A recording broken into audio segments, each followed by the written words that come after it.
Hi everyone, and welcome back to another video. As always, please like, comment, and subscribe. Also, my heart's beating so fast.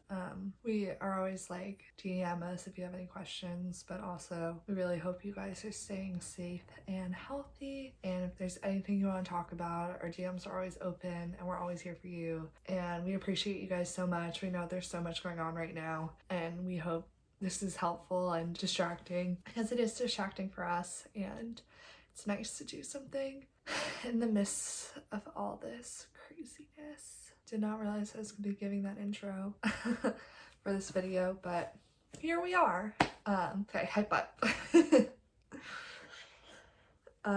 Yeah, so this is going to be why I chose my econ major at Barnard College.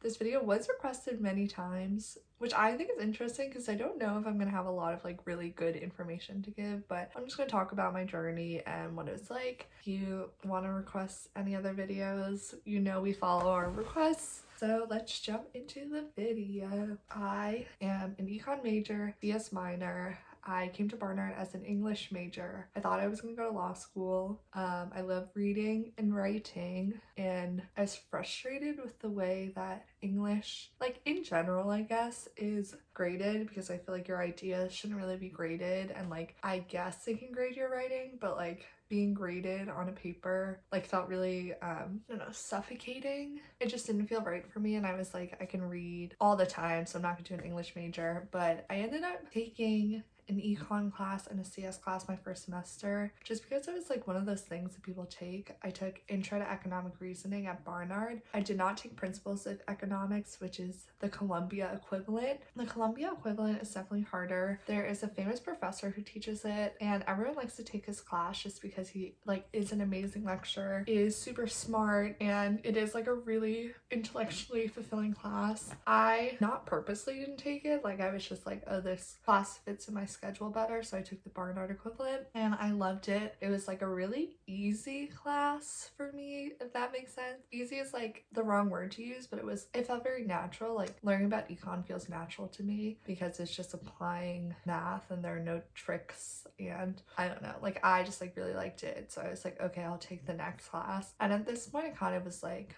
I'll probably be an econ major if I like economics so much. I took AP calculus in high school. I took AB, which is like the lower level of AP. So I like had a pretty decent math background, and I like math. And then also I really am interested in behavioral economics. So those were like kind of my focuses. Like I knew I liked math. I think economics is super based on psychology in a lot of ways, and I found that really interesting. And that's kind of why I chose it. I was like, I'm good at this and I find it interesting, and my skill sets match up to it. At this time, I wasn't thinking about jobs. I wasn't thinking about anything. Like I was just like, I like taking this. And then when I started telling people I was an econ major, and at the time I was an econ CS double major, and then I had to drop my CS major. Comment if you want a video about how I had to withdraw from class.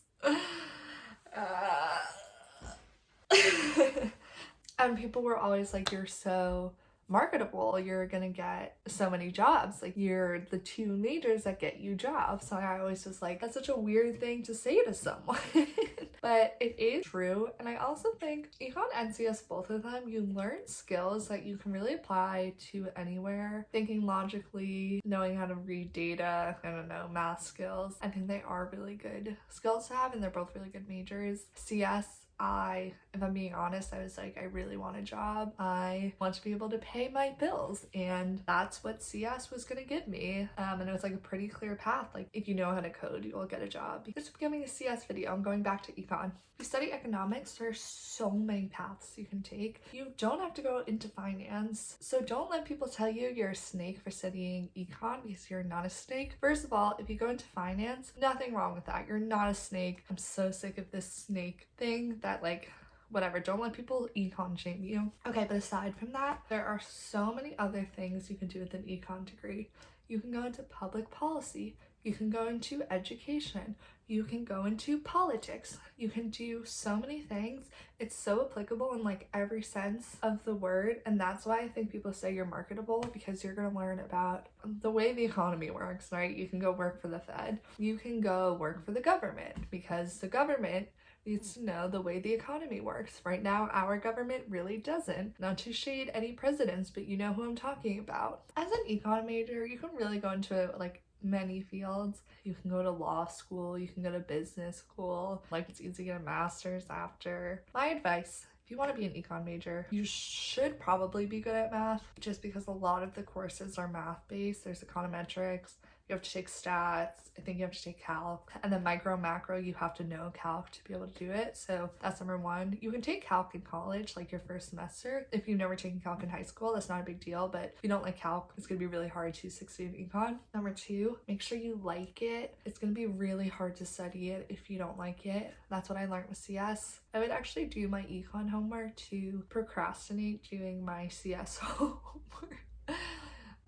Yeah, make sure you like it, and don't let people call you a sellout. Don't be deterred from it because you think of all the Brads and the Chads in their salmon colored shorts going to work for Big Bangs on their parents' yachts. Like, that's not true. Going to finance doesn't make you a bad person. I'm not saying banks are perfect. I'm not saying people who work for banks are perfect.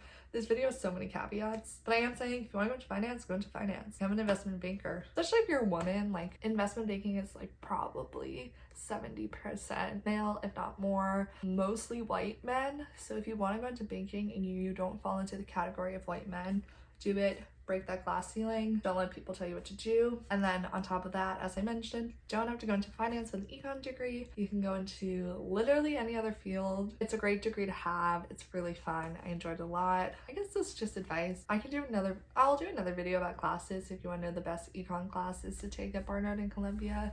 But here's a good introduction, why I chose an econ major, why you should too. Go Wildcats. And thanks for coming. Again, like, comment, subscribe. It's great seeing you and hearing from you. Yeah.